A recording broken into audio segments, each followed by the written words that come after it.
नमस्कार दोस्तों। For granted क्या कह रही ज़िंदगी में, इस विषय के साथ मैं आप सबसे मुखातिब हूँ। आप बहुत बड़े प्लानर हैं। एक एक मिनट की कीमत है आपके जीवन में, होनी भी चाहिए। जो वक्त की कदर नहीं करते, वक्त उनकी भी नहीं करता। जीने के लिए जो लग्जरी चाहिए वो सब है हमारे पास। वीकेंड में पार्टी करते हैं, नशे में धुत इसकी उसकी बुराई करते हैं, सोमवार से फिर काम के कुएं में छलांग लगा देते हैं। जब हमारा प्रोजेक्ट चलता है तो हमें परिवार, रिश्तेदार, यार दोस्त याद नहीं आते। हम बड़े मौका परस्त और आत्म केंद्रित हो गए हैं। अभी हमारा काम चल रहा है, हम व्यस्त हैं तो सब कुछ स्टैंड बाय रखा है। यहाँ तक कि दोस्त, रिश्तेदार, माता पिता भी जब खाली होंगे तब देखा जाएगा। तो होता है भाई यूँ भी कभी कभी। पर अपनी व्यस्तता से निपटने के जब चारों ओर देखा तो खाली सा नहीं लगा। स्टैंड बाय में आपने माता पिता तक को रख छोड़ा था। अरे माँ ऐसे लंगड़ा के क्यों चल रही हैं, या पापा ऐसे टटोल टटोल के चीज़ें क्यों ढूंढ रहे हैं।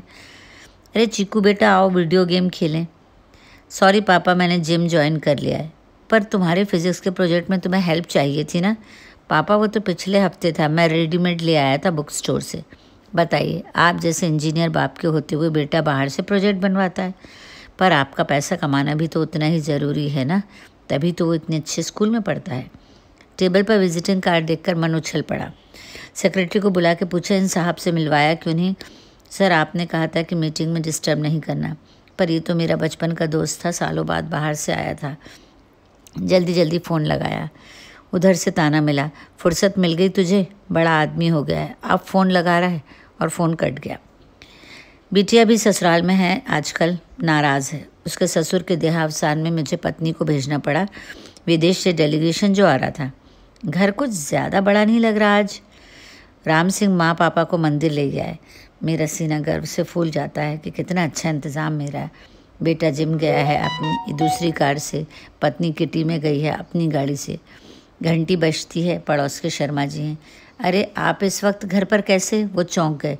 आइए ना, चलिए एक पैग हो जाए। आपने अपनी बोरियत दूर करनी चाहिए। आज नहीं फिर कभी। आज श्रीमती जी को शॉपिंग कराना है। पीछे से उनका बच्चा शर्ट खींच रहा था कि कहीं पापा ना बैठ जाएं। वो घर की चाबी देकर चल दिए। क्यों आपको नहीं मालूम। चलो जोई को ही बुला लूँ। डॉगी को आवाज़ लगाई, बिस्किट का लालच दिया। उसने आँख खोलकर देखा और बंद कर ली। अब फुर्सत मिली है आपको डॉगी को प्यार करने की। स्टेटस सिंबल के लिए घर में कुत्ता पाला था, पर उनके भी तो एहसास होते हैं। सभी को फॉर ग्रांटेड लेकर आप व्यस्त हो गए। अभी तो मात्र एक दिन की ही छुट्टी थी।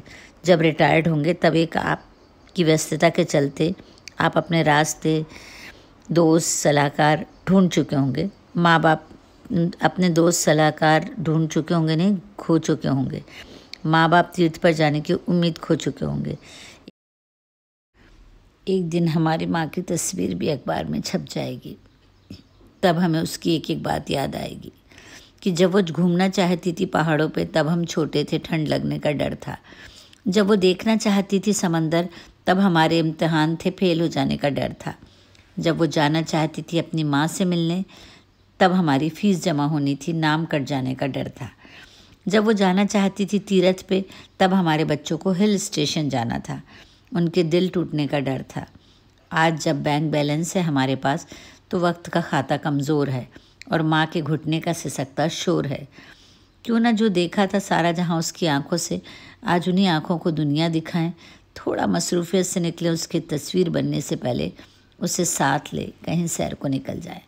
तो क्या वाकई आप इतने व्यस्त हैं?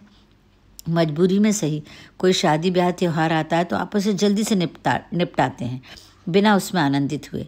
आनंद है अगर आपके काम में, तो आपका जीवन सार्थक।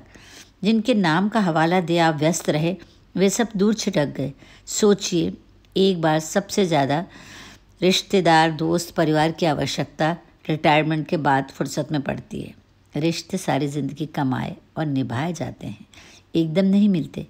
आप सोचते रहे ये काम कर लूँ, फिर माता पिता को काशी ले जाना है, मेला या सर्कस पुरानी बात हो गई, यूरोप ट्रिप पर परिवार को ले जाना था, दोस्तों के साथ पिकनिक, हैंगआउट को टालते रहे। अपनी व्यस्तता के कारण सबसे दूरी बना ली। अब उनसे उम्मीद कर दुखी होना बेकार है। हम हर वक्त एक से क्यों नहीं रह पाते? क्या इतने व्यस्त हैं? अभी भी वक्त है, जो बीत गई सो बात गई। सामाजिक प्राणी अकेले जीवन नहीं काट सकता। जुड़ के रहना ही होगा। फ़ोन पर भले ही केवल हेलो कहना होगा, चलेगा। वक्त कम ही सही, चलते चलते खेलते बच्चों की फुटबॉल में एक किक लगाकर, पत्नी की साड़ी की तारीफ़ कर, माँ बाप के कमरे में झांक कर, कुछ चाहिए तो नहीं आपको, और सुबह सवेरे दोस्तों से फ़ोन पे पूछना होगा और क्या कह रही है ज़िंदगी। चलो लॉन्ग ड्राइव पर चलें।